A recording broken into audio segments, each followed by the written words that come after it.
Hello everybody, Andrea Twarowski here with Dentalelle Tutoring. I'm nice and warm here in my new Fab Fit Fun scarf. I'm not sure if you guys know what that box is all about, but I love it. I'm nice and warm, and I'm actually having a tea from that box too. So this lovely cup came with the tea, or came with the box. So sorry if I look a little bit silly, but it's just a little bit cold in here. So, okay, so in the video today, I'm going to be talking to you guys about rubber dam. Now, I get a lot of questions about the rubber dam from dental hygiene students because it's not something that you learn in school typically, but I think it's a good thing to know because if you're ever helping out the dental assistant, or if the dental assistant calls in sick or something, and the dentist may ask you to help out or to punch the rubber dam, who knows? It probably won't happen, but I feel it's good to kind of know what the rubber dam is all about, especially if patients have questions, because anytime the patient needs a root canal, a filling procedure, something like that, they will likely be using the rubber dam. So I thought that I would talk about it a little bit today. Now, this may apply more for the dental assisting student because you guys have to know all about the rubber dam because it is a level 2 skill where you can punch the rubber dam, you can apply the rubber dam, and take off the rubber dam. Now, depending on what office you work in, the dentist may prefer to do it for you, but they will likely ask you to prepare the rubber dam, or you may be preparing it and placing it. So it all depends on the office where you work in. So let me just share my screen here. This just takes a moment. Now, can everybody see this? Okay, I'll make myself a little smaller here. So I'll just move myself over here. Now, can everybody see my screen? Okay, so I'm showing you what kind of a prepared rubber dam looks like. Now, you may be wondering, why are there not any more holes in this rubber dam? Now, can anybody think of why that is? So if you're doing a simple occlusal filling, you don't need the rest of the holes. So for a simple occlusal, you can put the clamp directly over the tooth that you're working on. So that is why there's only the one hole here, because the dentist or you will place the rubber dam directly on, say you're doing an occlusal filling on the 1/6. So you or the dentist will place the rubber dam on the 1/6, and that's it. So it's pretty simple. The reason why you would add more holes for a different type of procedure is because you typically want the rubber dam clamp on the tooth behind the one that you're working on. So let me just show a different picture here. I have a few for you. So you typically want the clamp on the tooth behind the one that you're working on. And this is because if the clamp is directly on the tooth, and let's say you're doing a class 2 filling, that includes the interproximal areas, right? So the clamp would get in the way if it's directly on the tooth, and having the dentist prep with the high-speed handpiece, the handpiece would likely be hitting that clamp. So here's an example. Can everybody see this picture okay? So it looks like the clamp is on the 2/7. Depending if you live in Canada or the US, your tooth numbers may be different. But the clamp is on the 2/7 here. So that tells me that the dentist is going to be prepping the 2/6. So that way they have full access to the whole 2/6, and they can easily prep a class 2 or whatever procedure they are doing, and the clamp won't be in the way. So the only time that you put the clamp directly on the tooth you're working on is if it's an occlusal filling, or if there's no tooth behind it. So let's say you're doing a class 2 filling on the 2/8. If there's no tooth behind it, which there shouldn't be because that's a wisdom tooth, you have to put the clamp on that tooth because there's no tooth behind it. So does that make sense? Please comment below if that does not make any sense.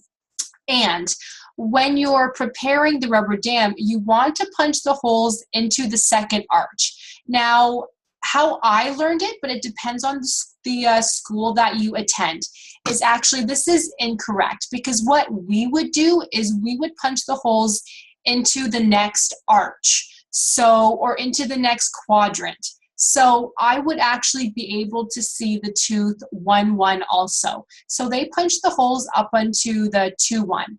But how we would normally do it to stabilize the rubber dam even more is to place these holes all the way over to the 1-1. Now, you don't have to. It just depends on how you have learned it. But this provides pretty good, I guess, stabilization, for lack of a better word, because you can see everything perfectly. Now, first, though, you have to remember that when you put the clamp on, you need to take away, which I don't see it here, but how do I say this? When you first put the clamp on, there would be rubber dam material against the wings of the clamp here. So you actually have to remove that so that the clamp sort of holds as best as possible, and so there's no saliva trying to get over top. So you would remove that with either a spoon, excavator, sometimes an explorer, sometimes a burnisher. It depends on the easiest thing for you. And then you would put the holes over all of the teeth and then floss through all the contacts. So I do have a picture with the floss here. So don't forget to floss through the contacts. Now, this is a different type of rubber dam, but as you notice, you see how they had punched the holes all the way over to the 1-1 because that's the opposite quadrant. So you could do it this way, and this is the way that I had learned, or you could do it, where's that picture? This way, where it's up to the 2-1. So it's up to you, but in this picture, it looks like it's all the way over to the 1-1.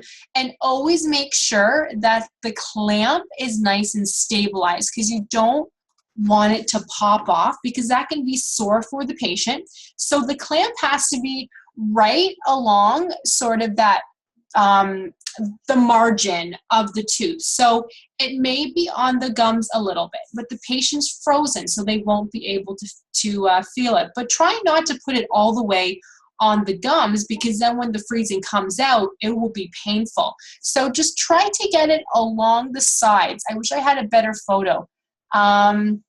Let's see, I was looking up some images. You can kind of see it a little bit in here. So it's right along the edge. Notice how you don't see any of the gingival tissue, because it's not on the gingival tissue, it's just sort of along the edge here. And it looks like they're doing a root canal or something here. But I'll show you the different parts of the rubber dam too. So this is something that you will be used to seeing. Now, this is a template you could use for the holes. And that's okay. It's just some offices have them and some offices don't. This is the hole puncher here. So different sizes for different teeth. When I was in the office, I just used the same size for all the teeth and it worked out fine. But on the board exam and in school, you have to use the correct sizes. So punch the holes first. And then what I like to do is put the rubber dam on the frame. And then I put the clamp in the appropriate hole. I use the rubber dam forceps to go in the clamp and then put it in the mouth. Some people prefer to put the rubber dam clamp in the mouth first, put the rubber dam over the clamp, and then put the frame on. Other people prefer to put the rubber dam clamp in the rubber dam without the frame, and then they put that inside the mouth, and then they put the frame on afterwards. So there's different ways to do it, and I find with practice, you'll find which one works for you, because they don't all feel comfortable for everybody. I like to put it all in on one shot, but I had an instructor who liked to put the clamp on the tooth first, then put on the rubber dam, and then put on the frame afterwards. So it just depends on what you're used to. And look over here how there's many different clamps. So there's different clamps for interior teeth, for molars. If the molar is partially erupted, you have different clamps for that, because if you can imagine, it'd be hard to put the clamp on a partially erupted tooth. So the clamp has to have certain prongs to hold on a lot easier. So it depends on the tooth, depends on the type of tooth, depends on a lot of things. I do explain this all in the Board Exam Prep Academy, so if this is too overwhelming for you, I'm sorry, because this is typically a full hour to an hour and a half session where I teach my lovely dental assisting students all about the rubber dam. So if this is confusing for you, I apologize. But if you have questions, just feel free to let me know, because for the sake of this YouTube video, I will keep it short and sweet. But remember, when you place the rubber dam, I wonder if I have a picture. In fact, I'll try to find some more YouTube videos of sort of a person placing it. So even if you want to do a YouTube search on how to place the rubber dam, you will see that as soon as you place it, you need to remember, because the rubber dam sort of material will be along here. We'll use this one here.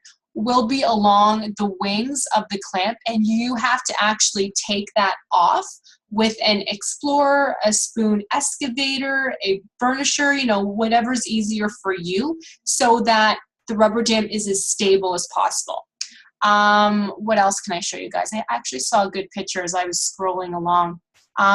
Look at this. So this is showing the clamp, or the clamps, on the teeth before the rubber dam is placed. So it looks like they want to put the clamp on and then the rubber dam after that. But notice how, I mean, it may be pinching on the gums a little bit, but for the most part, it's pretty much along the margins, but not on the gums. And that's how you want it to look like, because if it's directly on the gums, ouch, that will hurt as soon as the freezing comes out.